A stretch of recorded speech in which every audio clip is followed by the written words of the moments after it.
자, 그러면 이제 177쪽에 환지 방식에 따른 사업 시행. 이제 환지 방식 들어갑시다. 여기서 또 이제 많은 용어가 나오는데요. 자, 환지 계획 내용. 자, 이제 환지 계획입니다. 시행자는 도시개발 사업의 전부 내부를 환지 방식에 따라 시행하고자 하는 경우에는 다음과 그 사항이 포함된 환지 계획을 작성해라. 시행자가 환지를 누구에게 줄지, 보류지는 어떻게 정할지, 채비지는 어떻게 정할지 이런 것들을 정하고 있는 계획이 환지 계획이고, 환지 계획 내용이 이제 거기 대충 나와 있어요. 자, 환지 계획 내용도 대충 볼 거예요. 대충. 지금 자세히 보지 말고 1번 환지 설계라고 있어요. 환지 설계라는 것은 줄 땅인 환지를 어디다 만들지 설계하는 부분이에요. 그러니까 이제 여기 환지 설계할 때 그렇거든요. 종전의 땅은 어떤 것이 있고 이 땅에 대해서 어떤 땅을 환지로 줄지를 정하는 게 환지 설계라고. 그게 이제 환지 명세. 설계는 설계하는 부분이고 그 아래 2번 필지별로 된 환지 명세가 종전의 그 필지에 대해서 어떤 땅을 환지로 줄지를 정해진 게 환지 명세라고 하는 건데, 아까 제가 농지를 경지 정리할 때는 그 위치에 주는 그 크기에 그 위치에 주는 게 이게 원칙이에요. 그쪽에서는 그걸 면적식이라 해요. 면적식. 그런데 우리 도시개발할 때 환지를 하게 되면 원칙은 평가식이에요. 평가식. 비슷한 가치의 것을 준다 보시면 돼요. 꼭 그 위치에 그 면적 크기로 주는 게 아니고 비슷한 가치의 것을 준다 이렇게 보시면 돼요. 그래서 이쪽에 땅이 있어도 옛날엔 주거지가 여기라서 여기에 집 짓는 땅을 집 지을 주거지를 가지고 있었는데 도시개발을 하게 되면은 여기가 아니고 혹시 저쪽을 주거지로 개발한다 그러면 그쪽에 있는 땅을 주는 거예요. 비슷한 가치의 것을 준다. 이게 이제 평가식이라고 하는 건데, 이게 필지별로 된 환지 명세고, 주는 땅 환지에 대한 명세를 얘기합니다. 4번에 채비지 보류지가 나오는데요. 자, 이 말은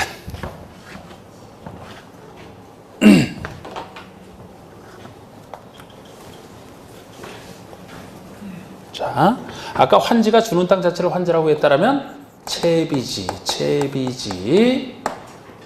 보류지, 지금 이 말이 나왔거든요.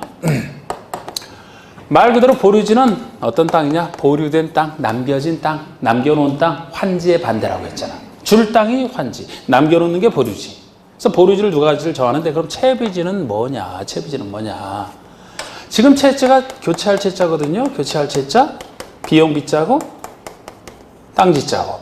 그럼 비용을 교체하는, 비용을 대체하는 땅이 채비지예요. 비용을 대체하는 땅. 자, 우리 사업을 하게 되면 사업비용이 들어갑니다. 환지 방식으로 사업을 하게 되면 이 사업비용은 누가 내는 거예요? 그 사업에 하는 사람들, 참여한 사람들 내는 거라고. 원래 비용은 뭐로 내는 게 원칙이라 했어요? 현금. 모든 비용은 현금으로 주는 게 원칙이야. 그런데 환지로 하게 되면 처음부터 땅으로 해결하는 거예요. 현금으로 해결하는 게 아니고. 그 사업에 참여하는 사람들이 그 사업비용을 땅으로 내는, 이 비용을 대체하는 땅, 현금인 비용 대신에 땅으로 주는 게 채비지라고.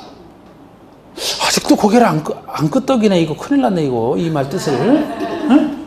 이 말 그럼 고개를 끄떡여야지.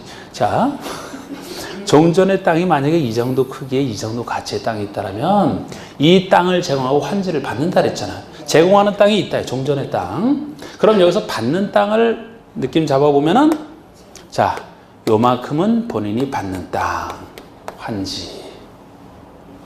요것은 비용 대신에 내는 땅, 이게 채비지가 되는 거예요. 제가 환지 아닌 보류지라고 했잖아요. 보류지 중에 한 종류가 채비지가 되는 거예요. 환지 아닌 보류지인데 보류지 중에 한 종류로서 채비지가 존재하는 거예요. 아까 마을회관을 지을 땅이다? 보류지라 그랬잖아. 경비에 충당하는 것도 줄 땅이 아니죠? 경비에 충당하는 걸 따로 채비지라고 하는데 이 채비지는 보류지의 한 종류란 말이에요. 그래서 요렇게 해서 그러면, 내가 사업에 참여하면서 요 정도는 내가 비용 대신에 떼어서 누구에게 주는 거예요? 이거는 시행자에게 주는 거야. 시행자에게. 사업할 시행자에게. 그리고 이만큼을 환지로 받는 거지. 이제 예를 들어서. 말 그대로 해석하시면 돼. 이게 비용이야, 비용.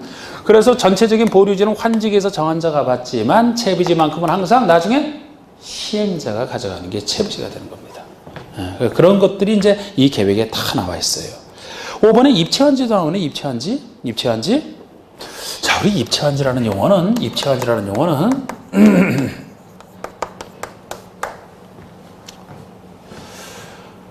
환지 앞에 입체라는 말이 붙어서 환지 앞에 입체라는 말이에요. 보통 제가 환지는 교환해주는 땅 자체를 환지라고 한다 그랬잖아. 교환해주는 땅 자체를. 그럼 환지 앞에 입체가 붙어 있는 것은 환지로 줄 땅이 부족할 때 나오는 얘기예요. 환지로 줄 땅이 부족할 때. 예를 들어 종전의 땅에 대해서 시행자가 환지로 줄 땅을 설계해서 준다라고 했는데 이게 보류지를 너무 많이 빼놓아서 환지로 줄 땅이 부족하게 되면 종전의 땅에서 부족하게 돼. 예를 들어 100필지가 종전의 땅에 있었는데 환지로 해보니까 이것이 80필지밖에 안 돼. 그럼 80필지 다 줘도 20필지 땅에 대해서는 줄 땅이 없죠? 줄 땅을 줘야 환지로 사업을 할 수 있거든. 그런 경우 줄 땅이 부족하니까 어떻게 할 것이냐. 땅 대신에 건물 주겠다. 건물 지어, 건물. 구분건축물. 우리 구분건축물이 역시 민법에 나오는 용어지만 요거를 이제 이 땅에 요 건물 지어서 요거를 이제 각각 구분 소유하는 게 이제 구분건축물이잖아. 예를 들어서 어떤 사람에게 그 당신 땅에 대해서는 다른 땅을 환지로 주지 않고 이 건물의 일부 401호 이 건물의 일부와 이 건물이 들어서는 땅 대지 지분을 주겠다. 자, 땅에 대해서 땅을 줘요. 땅에 대해서 환지를 줍니다. 수평적인 땅에 대해서 수평적인 환지를 주네. 이걸 보통의 환지. 우리가 구별할 때는 평면 환지라고 하는 건데 평면적인 환지를 준다. 보통의 환지가 그냥 평면 땅 주는 평면 환지라고 봅니다. 그런데 건물의 일부와 대지 지분을 주면은 평평한 땅을 주는 게 아니고 건물의 일부와 대지 지분. 입체적이죠? 말을 이렇게 붙인 거야. 그래서 입체 환지라면은 종전의 땅에 대해서 땅인 환지를 주는 게 아니고 건축물의 일부와 대지 지분을 주는 게 입체 환지예요. 원래 환지 방식으로 사업을 하게 되면은 그 사업에 참여할 사람은 뭐를 받아야 된다고요? 사업에 참여하는 사람은 뭐를 받아야 돼요? 환지를 받아야 돼. 원래 환지를 받아야 돼. 그게 당연한 얘기예요. 환지를 따로 신청하지 않아도 시행자가 환지를 정해줍니다. 근데 원래 환지를 받아야 될 사람에게 환지 땅 안 주고 입체 환지를 주겠다. 그러면은 이건 예외적인 현상이기 때문에 원래 여기 사업에 참여한 사람은 환지 받을 권리가 있거든요. 그런데 이걸 주겠다 그러면은 내 땅은 원래 내가 환지를 받아야 될 권리가 있지만 나에게 입체 환지 주세요. 역시 환지 받을 사람이 원할 때 줄 수가 있는 거예요. 일방적으로 시행자가 줘서는 안 돼. 왜? 그 사람은 원래 환지를 받아야 될 권리가 있는 사람이기 때문에. 그래서 나중에 보시면 입체 환지는 이제 입체 환지 받을 사람의 신청이 있어야 그 사람에게 줄 수가 있어요.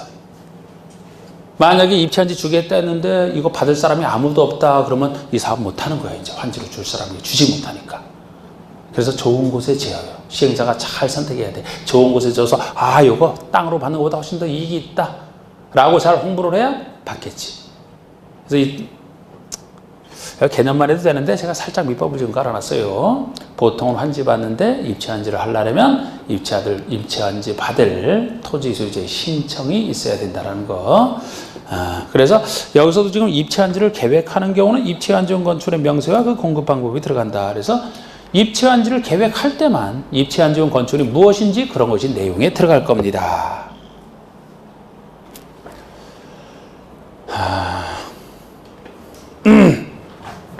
이 말 한번 해볼까요?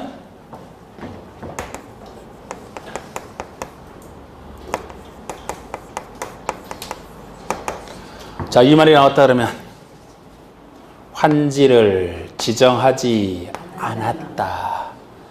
환지를 지정하지 않았다. 이게 환지 부지정이에요.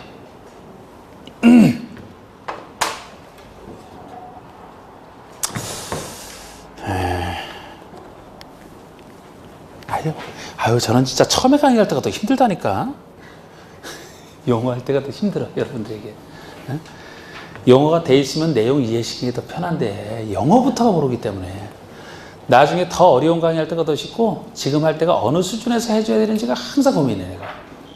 그게 그래서 어려운 것 같아, 이게. 어려운 것 같아서 아까 우리 보통 이제 환지 계획 세울 때도 제가 좀 막 그림을 그립니다. 그런데 제가 그리지도 않았는데 간단하게만 우리 종전의 땅에 대해서 어떤 땅을 환지로 줄 것이냐, 이것을 종전의 땅에서 어떤 환지를 줄 것이냐 하는데 뭐 1-1필지라면 뭐 2-1필지인 땅을 앞으로 환지로 해서 주겠다. 요거를 이제 이렇게 땅 대 땅으로 결정하는 게 이것이 환지가 되는 건데, 예를 들어 1-3필지의 땅을 가지고 있는 사람은 일단 조합원이 됐지만 사업해봤자 시원찮을 거라고 생각을 했어요.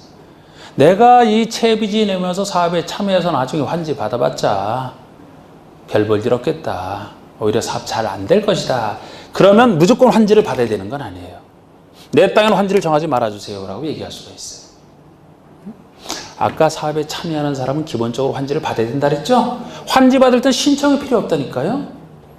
토지 소유자가 당연 조합원이 되고, 조합원이 되면은 요 시행자 입장, 조합 입장에서는 이제 당신에게 어떤 땅을 주겠다. 환지 설계를 통해서 이걸 정해주는 게 보통이라 환지 받을 땐 신청도 필요 없어. 근데 원래 환지를 받아야 될 사람이 환지를 내 땅엔 정해주지 말아야 하는 것은 환지 받을 사람이 신청이 있어야 돼요. 그래서 이 땅에 대해서는 환지를 정하지 않았죠? 요거를 환지를 부지정했다라고 얘기하는 거예요. 이거를 환지를 정하지 않았다. 환지를 정하지 않았다. 이 얘기입니다. 그러면 1-3필지 소유자에 이제 신청이 있어야 환지 부지정할 수 있는데, 받을 사람은 원래 받아야 되기 때문에 환지를 안 받는다, 아니면 환지 대신에 다른 환지를 받는다, 이 둘 다 환지 받을 소유자의 신청이 있어야 하는 특별한 것들이라고. 이게 환지를 부지정할 때 보통 소유자의 신청이 있어야 됩니다. 그래서 여러분들이 조합원이 됐지만 나는 환지를 받을 필요가 없다면 시행자가 환지 작성할 때 신청하면 돼요. 내 땅에 환지 정하지 말아주세요. 그럼 돼. 그러면 이 땅에 대해서는 어떻게 해주면 될까요? 이 땅에 대해서는 아까 이 땅 가진 사람들은 이 땅 대신에 환지를 받는다니까. 그런데 환지를 정하지 않게 되면은 이 땅은 어떻게 해주면 되겠어요? 이제 청산해줘야지. 이제 현금으로 청산해줘야지. 정확하게는 이 땅을 청산 대상 토지라고 하는 거예요. 이게 우리 환지계획 내용 중에서는 어디냐면 3번이에요. 3번. 필지별과 권리별로 된 청산 대상 토지 명세. 박스 내용 중에서 청산 대상 토지. 여러분, 이거 참 얘기가 자꾸 많아지네, 이거. 자, 편하게 보세요, 편하게. 제가 아까 종전의 땅에서 어떤 땅을 환지로 줄지는 평가식으로 하는 게 원칙이라고 했잖아요. 그러면 요 종전의 땅은 없어지기 전에 요거 1억이다, 1억 2천이다 평가를 합니다. 뭐 요거 1억이라고 이렇게 평가했다 칩시다. 요거 8천이라고 평가했다 칩시다.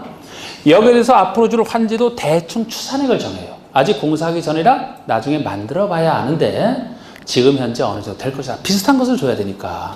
그런데 예를 들어서 요게 1억이고, 요게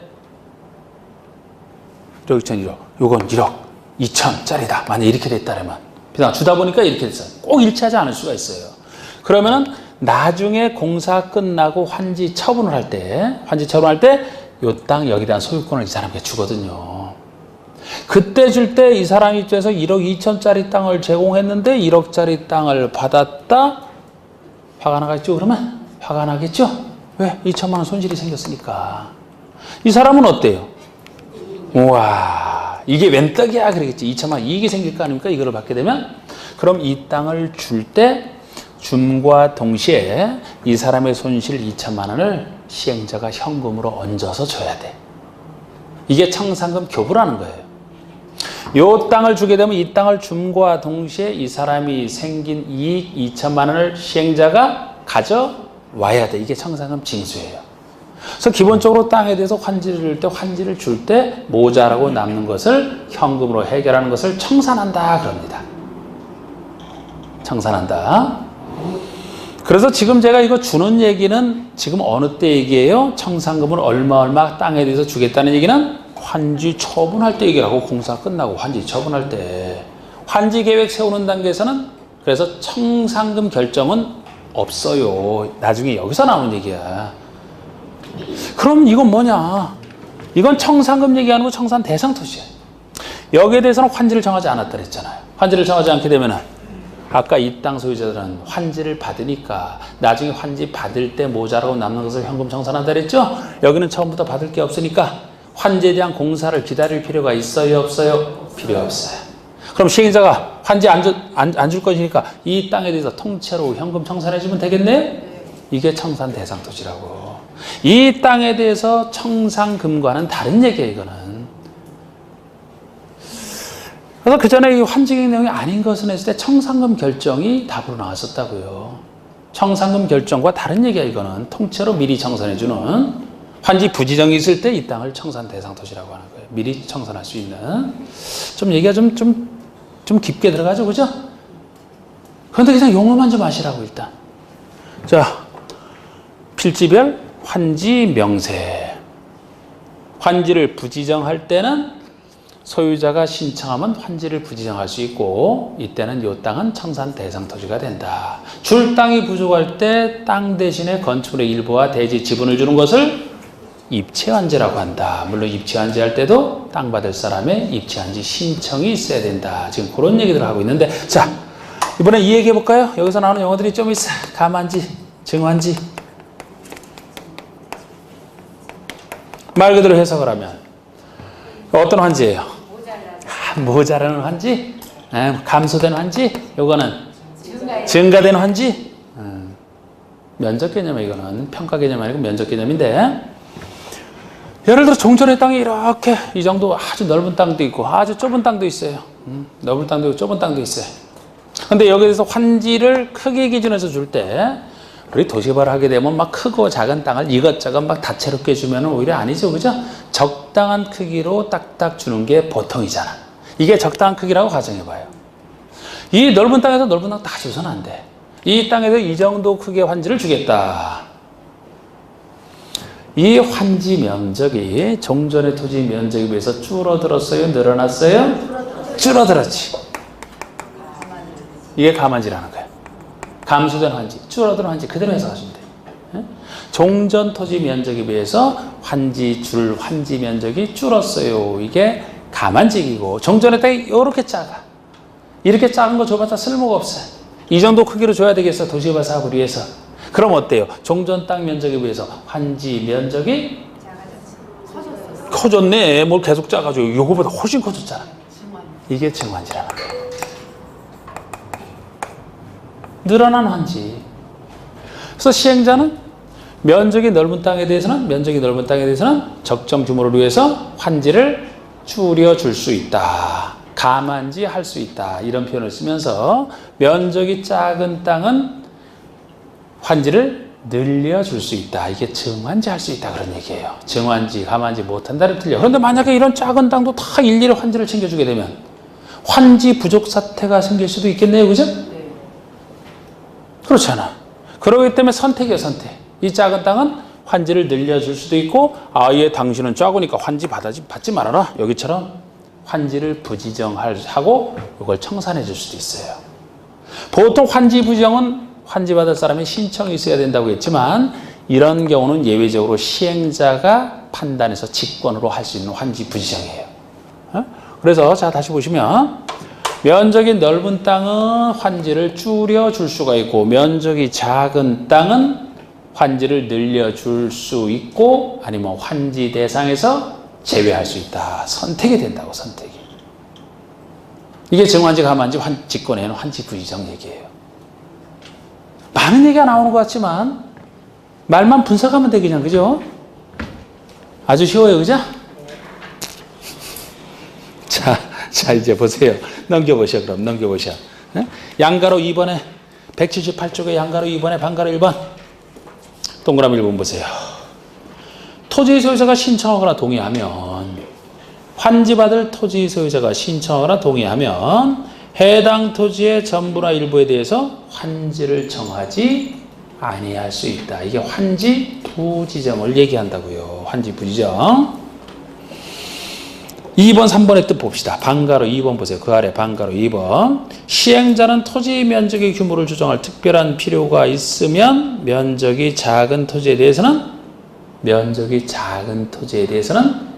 아주 작은 과소 토지가 되지 아니하도록 면적을 늘려 환지를 정할 수 있다. 이게 증환지 얘기잖아. 그 아래 보시면 감환지. 시행자는 면적의 규모를 조정할 특별한 필요가 있으면 면적이 넓은 토지에 대해서는 그 면적을 줄여서 환지를 정할 수 있다. 감환지. 가만지. 아니.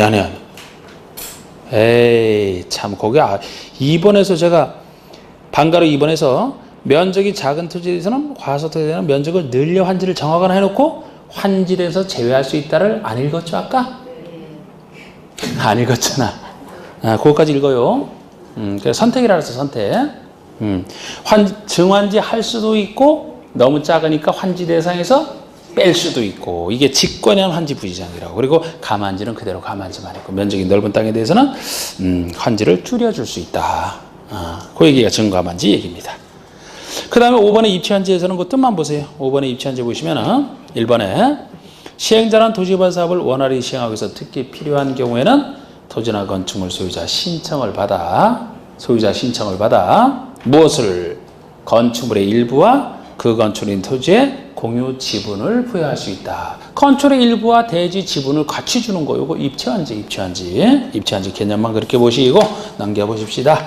그러면 방가로 7번에 우리 봤던 채비지 보류지 개념이 나와요. 방가로 7번 보시면 방가로 7번에 1번.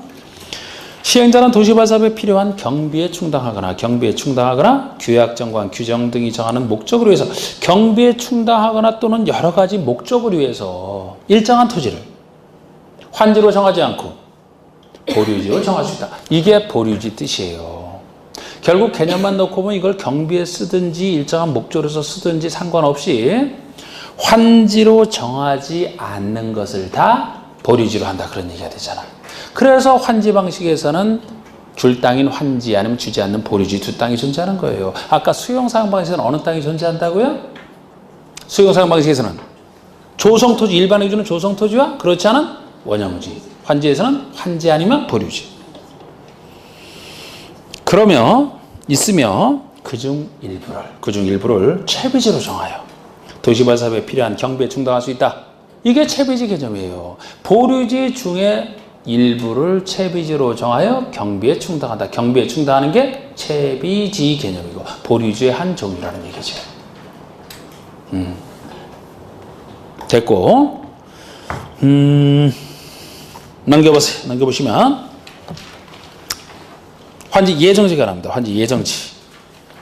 거기 뭐 의의를 제가 이렇게 적어놨지만 임의적 처분이라는 거. 임의적 처분.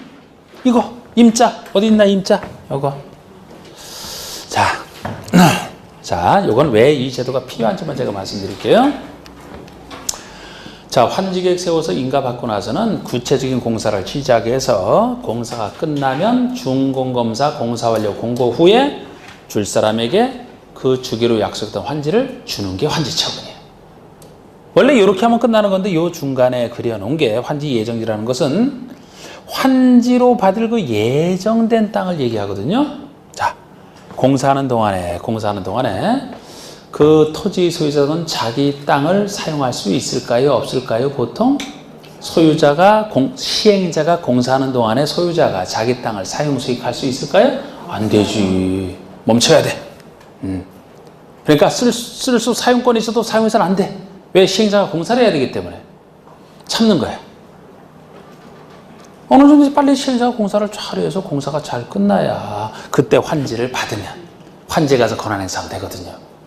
그런데 이게 보통이라 참고 있는데 이 공사가 언제 끝날지 몰라. 세워라 내워라요. 뭐 되는 것 같은데 맨날 그 자리에.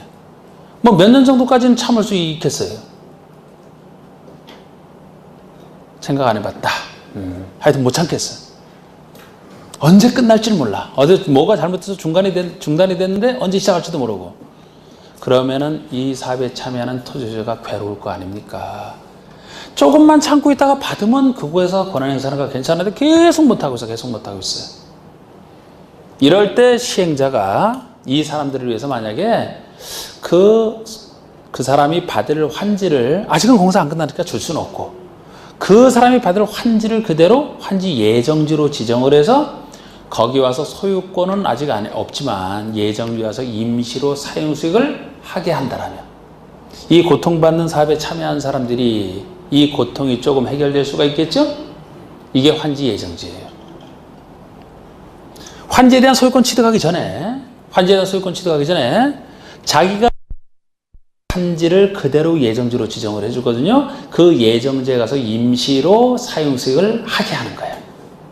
그럴 필요가 있으면 시행자가 지정해주고 필요 없으면 지정 안 해도 상관없어. 임의적이에요.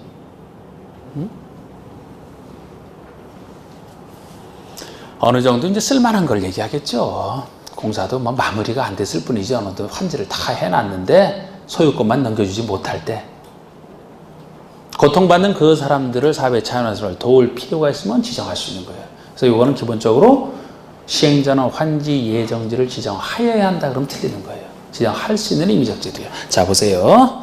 그래서 양가로 2번에 반가로 1번 시행자는 도시개발 사업 시행으로서 필요한 때는 도시개발 구역의 토지에 대해서 환지 예정지를 지정할 수 있다잖아. 필요한 경우 지정할 수 있고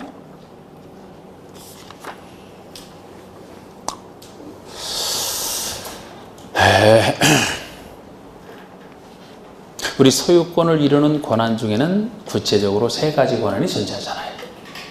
사용을 할 수 있는 사용권, 수익을 낼 수 있는 수익권, 처분할 수 있는 처분권.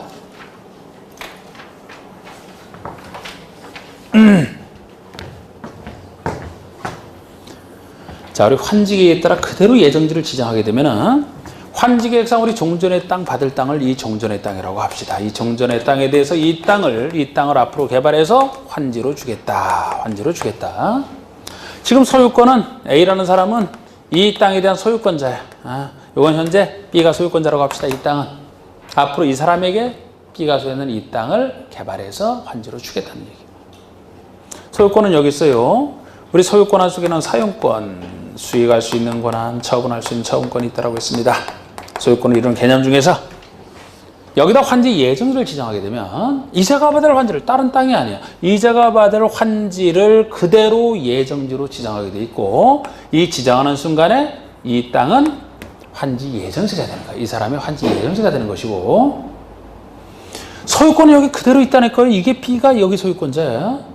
이 사람이 여기에 대한 소유권 취득하는 시기에는 나중에 공사 다 끝나고 환지 처분이 되었을 때 그 환지 처분을 공고하고 다음 날이 돼야 소유권을 취득합니다. 먼 훗날 얘기예요. 소유권 취득 없이 요거를 예정지로 지정해 줬다면은 제가 예정지 와서 뭐를 하라 그랬어요? 임시로 사용수익을 하라. 사용수익 못해서 고생인 사람에게 이거 지정해 주는 거잖아. 그러면은 여기 와서 사용수익을 하라 이런 얘기가 되거든요. 이거는 소유권은 여기 있는데 예정지 와서 사용수익 하라. 그 얘기만 제가 그림으로 쓰는 거라고. 그러면은 이 구조는 예정지 지정으로 인해서 사용수익권이 없던 게 뚝 떨어진 게 아니고 여기 있는 사용수익권이 이쪽으로 이전한 거예요. 이렇게 이전한 모습으로 생각하시면 돼요. 만약에 여기도 사용수익권이 있는데 새로 여기를 사용수익을 할까? 이중 사용수익이 되잖아. 그러면 예정지 지정으로 인해서 여기를 사용수익하라는 얘기는 여기에 처음에 존재하던 사용수익권이 법률 규정에 따라 이쪽으로 이전한 이런 케이스로 보시면 돼요. 이 말 이해됐어요? 그러면 여기에 관련된 게 몇 가지가 있지만 제가 편하게 이거 한번 물어볼까요?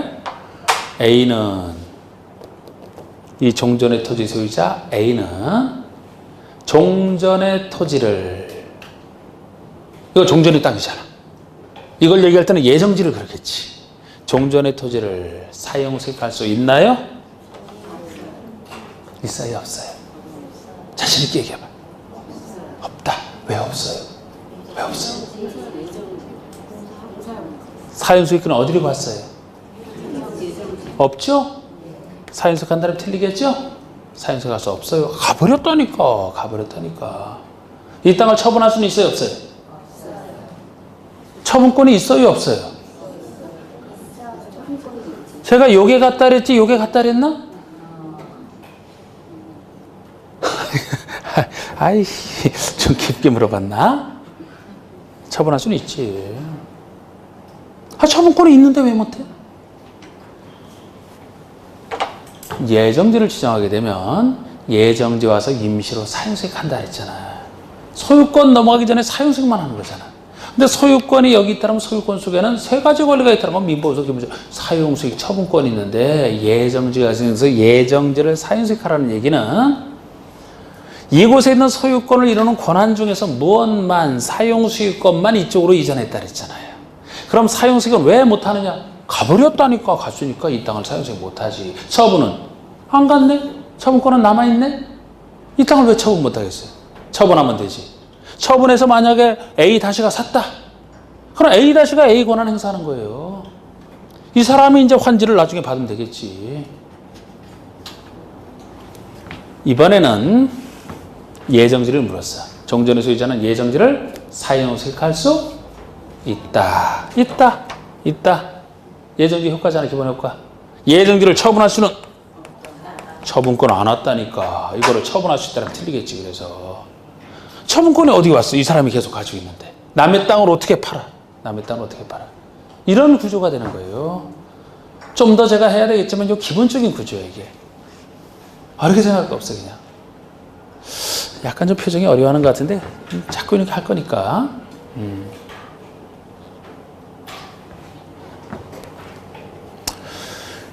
B 얘기도 좀 하고 다른 얘기를 안 돼.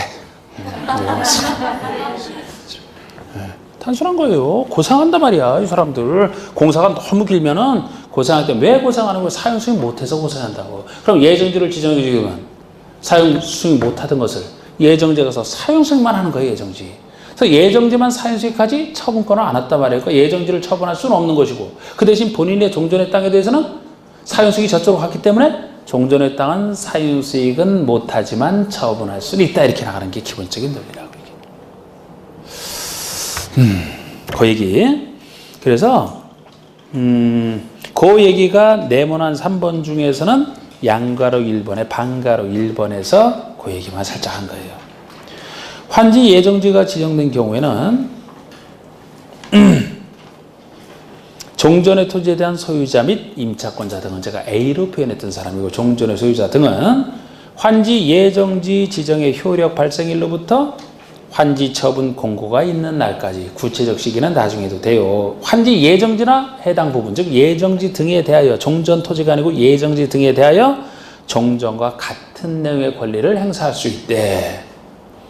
그런데 같은 내용의 권리라고 법에는 딱 나와있지만 이걸 해석하게 되면은 소유권은 나중에 넘어간다라고 나오고, 뒤에 거를 해석하게 되면 결국 괄호 속에 있는 것처럼 소유권이 이전되기 전이므로 처분권은 없이 사용수익권만 행사하는 것으로 해석됩니다. 이렇게 적어놔. 그래서 예정지는 사용수익만 하되 처분은 못한다. 그리고 종전의 토지에 대해서는 사용하거나 수익할 수 없다. 사용수익권은 그쪽으로 갔으니까. 여기는 안 나와있지만 처분권은 당연히 있는 걸로 해석되기 때문에 처분권은 그럼 여기 안 나왔으면 된다고 보는 거예요. 처분할 자유는 있는 거 아니에요. 그래서 제가 그림으로 저렇게 표현했던 것이고, 그 다음에 넘겨봅시다. 환지 처분 갑시다. 환지 처분. 요거 얘기 환지 처분. 아유, 더워. 환지 처분.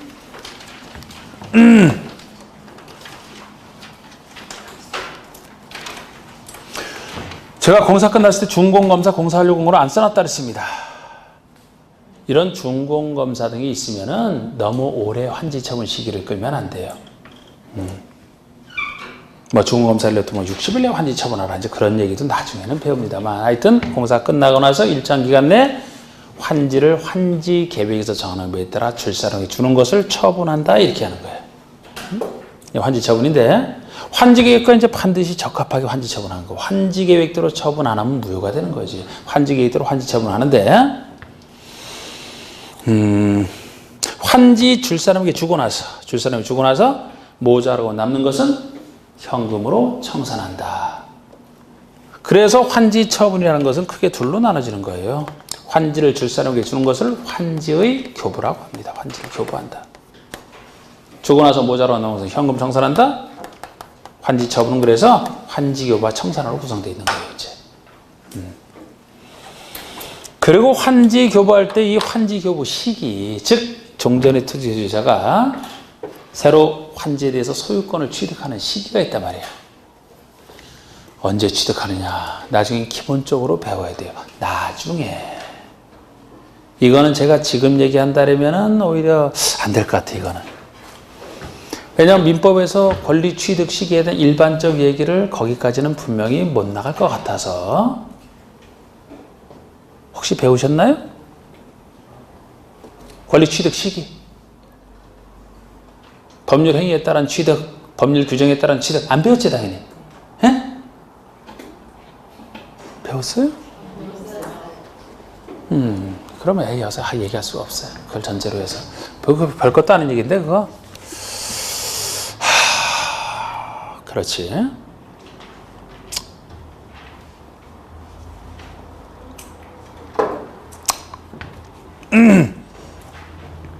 민법에서 중요하게 배우시는 내용인데, 권리를 취득하는 크게 두 가지로 나눠져요. 민법 조문으로 따지면 그게 186조, 187조 얘기예요. 186조가 법률 행위에 따른 취득이라 얘기를 합니다. 법률 행위라는 개념은 배우셨을 거예요. 그죠? 매매 같은 여러 가지 법률 행위에 따른 취득이라서 법률 행위에 따른 취득. 여러분들이 매매를 했다, 매수를 했다. 언제 소유권을 취득합니까? 매매 물건에 대한 소유권 취득은 언제 하는지는 상식적으로 아마 알고 계실걸요? 등기했을 때? 등기했을 때? 아니면 잔금 지급했을 때 내 거 되는 거야? 잔금 지급했을 때? 오, 잔금 다 지급했으면 내 거 되는 거야? 내 거 안 돼. 등기했을 때. 등기를 했을 때 내 거가 되는 거예요. 법률 행위에 따른 취득은 등기를 마쳐야 취득을 합니다. 법에서 그렇게 정해놨어요. 그렇게 정해놨어요. 뭐 세금 모르겠고 뭐 세금이라고 떠나서 저기 잔금 낼 때 보통 동시이행으로 이제 등기에 필요한 서류를 넘겨받잖아요. 동시이행으로 동시항변권이라고 배우시잖아. 그래서 받은 거 갖고 이제 등기 신청해서 등기 신청한 때 등기가 직접 나왔을 때 그래야 취득을 하거든요. 이거 성립요건에서 등기 뭐 이런 식으로 또 공시법에서 얘기할 거예요, 이제. 그래서 이게 법률행위에 따른 취득은 등기를 마칠 때 취득 안 하는 건데 187조는 법률행위가 아닌 법률 규정에 따른 취득이라고 있어요. 개인들이 합의를 해서 법률행위에 따라 취득하는 게 아니고 법에서 정해진 규정, 법률행위랑 전혀 상관없이 법률 규정에 따른 취득 크게 두 가지로 나눠진다고. 법률행위에 따른 취득이냐, 법률 규정에 따른 취득이냐. 그럼 법률 규정에 따른 취득은 언제 취득하느냐? 어떻게 했어요? 1번 그 법에서 정한 때, 2번 등기를 마쳤을 때. 둘 중에서만 골라. 다 나왔어 지금. 응? 1번 법률에서 정한 때란 말이야. 법률에서 정한 때. 법률행위가 아닌 법률 규정에 따라서는 그 법률에서 정한 때 취득한다. 그게 187조 얘기예요. 등기랑 상관없어요. 단지 취득한 상태에서 다른 사람에게 처분하기 위해서만 대항력으로서 등기가 필요하다. 이런 식으로 나중에 배우실 거라고. 법률 규정에 따른 취득의 대표적인 예가 상속에 따라 취득하는 거예요. 상속. 상속은 언제 상속에 대한 그 상속 물건에 대한 소유권을 취득하느냐? 피상속인이 사망한 때라고 법률에서 정해놨어요. 사망해야 상속이 개시되는 거 아니야. 우리 사망할 때 법률행위에 따라 사망하는 거예요? 시상속인과 상속인서 내가 지금 죽을 테니까 우리 이거 계약 맺자. 아니지? 법률행위가 아니야. 그게 법률 규정에 따른 취득이고 사망 같은 경우에는 거기서 정해놓은 법률 규정이 돌아가신 분, 피본분을 피상속인이 돌아가신 분 피상속인이라고 보시면 돼. 피상속인이 사망한 때 효력 발생합니다. 사망한 그 순간에 나도 모르게 벌써 내 거가 상속인이 내 거가 돼 있는 거예요. 근데 그거를 다른 사람에게 이제 팔려고 한다 그러면 이미 소유권은 취득했지만 나중에 상속 등기를 하잖아. 등기를 한 다음에 파는 것이 다른 사람 보호를 위해서. 그래서 법률 규정. 그러면 여기 이 환지 처분하는 것은 이 환지 처분을 하는 것은 법률 행위에 따른 취득이에요, 법률 규정에 따른 취득이에요. 법률 행위야, 법률 규정이야. 둘 중에 하나밖에 없다니까. 법률 규정이지. 어느 법에서 정한 절차에 따라. 개발법에서 정한 절차에 따라 취득하는 걸 얘기하죠. 환지를 줄 거를 환지 줄 시행자와 환지 받을 토지 소유자 간에 요거 나랑 계약을 해서 환지에 계약해서 하는 거 아니에요? 어디에 따라 준다 그랬어? 환지 계획에 따라. 시행자가 일률적으로 정하는 환지 계획에 따라 주는 것이지 개개인 사이에 어떤 계약 맺은 거 없죠? 그래서 이거는 법률행위가 아니라 법률 규정에 따른 취득이고, 법률 규정에 따른 취득이니까 등기 시 취득한다라는 얘기가 틀리고, 언제? 이 법률에서 정한 때인데, 그 법률에서 정한 때가 환지 처분 공고 다음 날이고, 그 얘기가 가장 기본이라 그냥 그 얘기만 해드리는 거예요. 자, 우리 환지 처분을 합니다. 환지 처분하게 되면 환지기획이 정하는 바에 따라 받을 사람에게 일정한 사실을 알려주는 게 환지 처분이에요. 여러분들 행정청에서 뭐 처분 받을 때 처분 받아본 적 있죠? 행정청으로부터 어떤 처분 받아본 적 있지? 그 처분을 하면 행정청에서 여러분들에게 와서 이 처분합니다. 땅땅땅 이렇게 하는 거 아니죠? 뭐를 보내오든가? 서류 오잖아, 서류.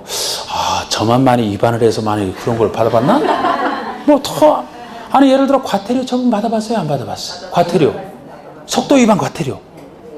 그게 행정처분이잖아. 뭐를 통해서 받아요? 과태료 처분 통지서 나오잖아, 통지서. 저는 속도 위반을 하도 많이 해봐갖고, 요새는 진짜 안 해. 처음에는 하도 빨리 막 다니려고 제 차 끌고 다닐 때. 와이프가 하도 자꾸 속도 위반 딱지 날라오면은 자꾸 뭐라 그러니까. 가능하면은 내가 먼저 우편함 들려갖고서 내가 빼고 막 그랬는데 안 내면서 빼고, 나중에 공매 들어간다 그래서 내보니까 한 250만 원 낸 것 같아. 그렇게 잘 찍히더라고. 그래서 요새는 뭐 아주 좋아요. 지하철로만 다니니까. 좋아. 다 그게 과태료 처분. 통지서 엄청 나왔다니까. 그러면서 과태료 처분이 아니고 여기 처분이 환지 처분도 마찬가지예요. 그 환지 받을 사람에게 일정한 사항을 알려주는 것, 통지하면서 환지 처분이 돼. 그럼 환지 처분을 하고 나서는 그 사실을 알려주는 절차, 전체적으로 알려주는 게 필요해요. 개별적 통지 외에. 그걸 환지 처분 공고한다 그래. 공적으로 알려준다. 그럼 환지 처분을 하고, 통지하고 환지 처분하고 그 사실을 공고하면 환지 처분 공고가 되죠. 이 공고됐을 때 그 다음 날에 환지에 대한 소유권을 취득한다 보시면 돼요. 아까 이렇게 따지면 이자가 받을 환지를 그대로 받는 게 환지 처분인데, 여기에 대한 소유권 자체가 일로 넘어가는 게 여기에 대한 소유권을 취득하는 시기가 되는데, 이 시기가 언제라고요? 환지 처분 공고 다음 날에 취득하는 거예요. 다음 날에 일단 취득을 했으면 법률 규정에 따른 취득이라니까. 등기 없이 취득했어. 이렇게 취득한 상태에서 이제 나중에 팔기 위해서는 등기가 필요하죠. 일단 요걸 통해 취득한 상태에서 그 다음에 사후 절차로서 등기가 나오는 거야. 그래서 자, 등기 얘기도 살짝 해드릴까? 등기 얘기. 등기를 사후 절차로 한다면, 자, 우리 등기는 여러분들이 공시법에서 배우시잖아. 공시법 시간에 등기는 그 당사자, 등기 권리자, 등기 의무자 두 사람이 공동 신청하나요? 단독 신청하나? 그쵸, 원칙이. 아직 안 배웠어요, 그거? 아직 안 배웠어요? 그 정도 배우지 않았나, 아직? 배웠나? 안 배웠나? 이번 주에 배워요? 자, 그럼 말고. 야, 여기는 그쪽 원칙과 달라. 여기 등기 의무자는 시행자잖아, 시행자. 조합이 사업 시행에 따르면 조합이 이제 등기 의무자가 되거든요. 그럼 등기 권리자는 거기서 환지 받을 사람들이야. 수많은 토지 소유자라고. 그럼 이거를 예를 들어서 그 등기 하나하나 받을 사람이 권리자, 의무자가 공동 신청을 해서, 그것도 할 수 있고 안 할 수 있고 공동 신청을 해서 하나하나 받는다면 세워라 내워라. 그 수많은 사람이 하나하나 찾아가서 협의를 해서 공동 신청 할지 말지를 정하고 안 돼요. 그래서 여기서는 시행자 혼자서 한꺼번에 일괄을 해서 환지 처분 공고가 있으면 환지 처분 공고, 아까 다음 날이면 소유권 취득이고 14일 내 한꺼번에 모아서 혼자서 시행자가 단독으로 신청을 해야만 된다. 강제주의가 적용돼요. 나중에 공시법에서 배워보시면은 등기 신청은 권리자, 의무자 공동 신청주의가 원칙이고, 이때도 등기 신청은 강제주의가 적용되는 게 아니에요. 두 사람이 협의해서 할지 말지를 정한단 말이에요. 임의 신청이고 개별 신청이 원칙이야. 그 두 당사자의 개별적인 신청이지. 근데 여기는 그렇게 할 수가 없기 때문에 시행자 혼자서 단독으로 모든 등기를 한꺼번에 일괄해서 신청하고, 등기 신청 강제주의야. 의무적으로 신청하게 돼 있어요. 그래서 등기가 나오게 되면 등기가 쫙 신청이 나오게 되면 소유자에게 쫙 나눠주면 편하겠죠? 그게 사후절차로서 등기를 얘기하는 거예요. 여기서는. 자, 이제 그 얘기를 보시면은 여러분 예를 들어 189쪽에 양가로 5번 봐주세요. 189쪽에 양가로 5번 보시면 189쪽에 양가로 5번 지정권자 이외의 시행자는 지정권자에 따른 중공검사를 받은 때는 60일 내에 환지 처분을 하라. 이게 환지 처분 시기고 6번 보시면 시행자는 환지 처분을 하고자 하는 때는 환지 계획에서 정한 사항을 받을 소유자에게 알리는 게 환지 처분이에요. 이렇게 알려주고 이를 관보나 공보에 공고하라. 알려주고 나서 환지 처분하고 나서 공고. 이게 환지 처분 공고를 얘기하는데 그러면 양가로 그 밑에 동그라미 1번에 원칙만 딱 볼 겁니다. 환지기에서 정해진 환지는 환지 처분 공고 있은 날에 다음 날부터 종전의 토지로 본다. 요거 하나만 읽어드릴게요. 요거 하나만. 환지기에서 정해진 환지를 환지 처분 공고 다음 날에 종전의 토지로 본다. 그 얘기는 환지랑 종전의 토지를 동일시한다는 얘기고 그 얘기는 종전의 토지에 존재하던 권리가 언제 환지로 그대로 이전하느냐.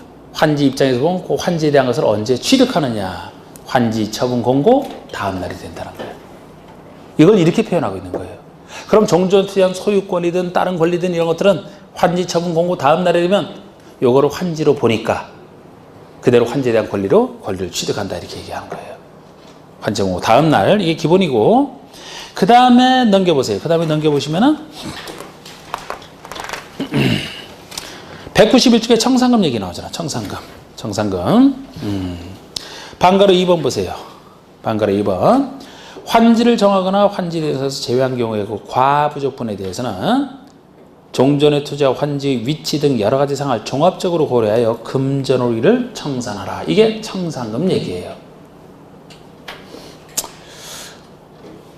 환지를 받기로 했으면 그 차액을 처음부터 제외했다면 전체를 금전으로 청산하는 것을 청산이라고 합니다.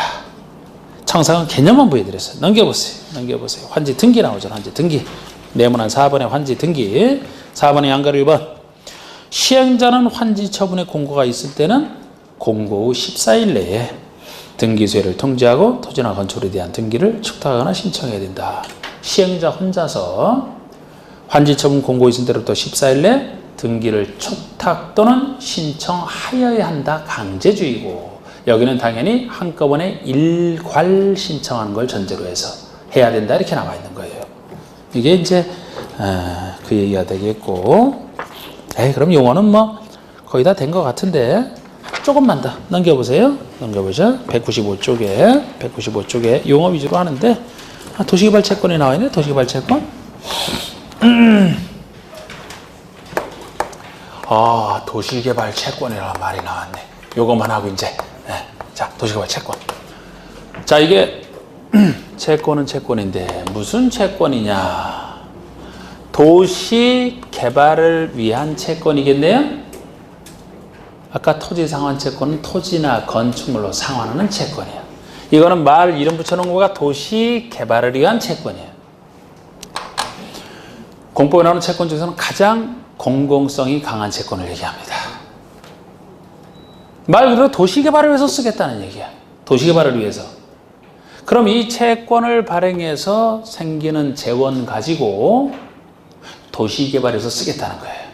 도시개발 사업의 재원을 마련하겠다. 이게 도시개발 채권이에요.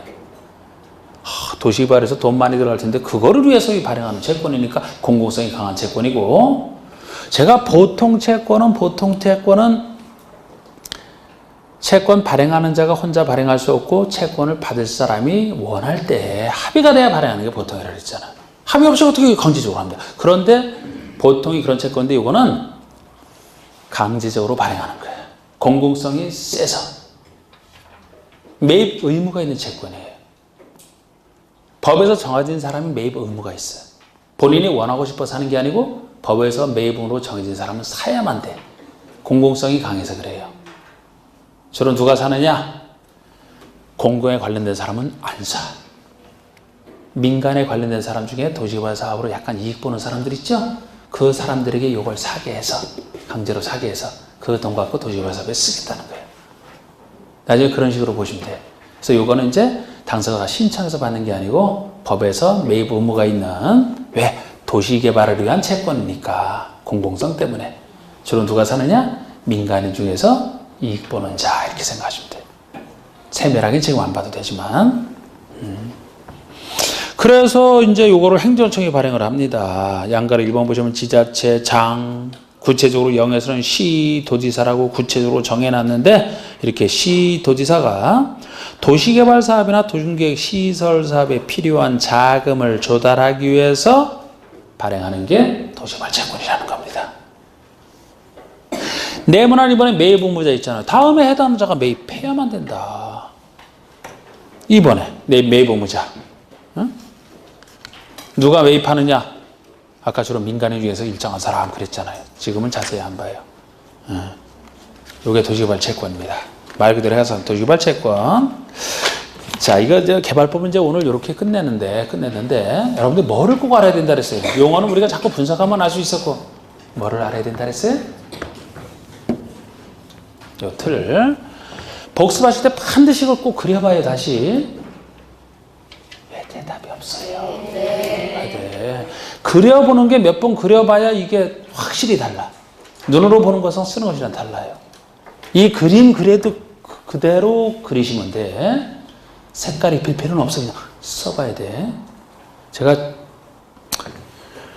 직접 옆에서 그냥 그려보세요 하면서 이러면 제일 좋은데, 그렇게는 할 수는 없으니까 그냥 여러분들이 꼭 그려오시라고. 숙제 검사를 제가 할 수도 없고, 그런데 꼭 숙제를 해야 돼. 이게 숙제 내주는 거랑 다름없어요. 2번 그려보세요. 2번. 도시개발 사업 생각하면서 이 흐름이 어떻게 되는지. 몇 번 그려보라고요? 자, 오늘 고생했습니다. 마치겠습니다.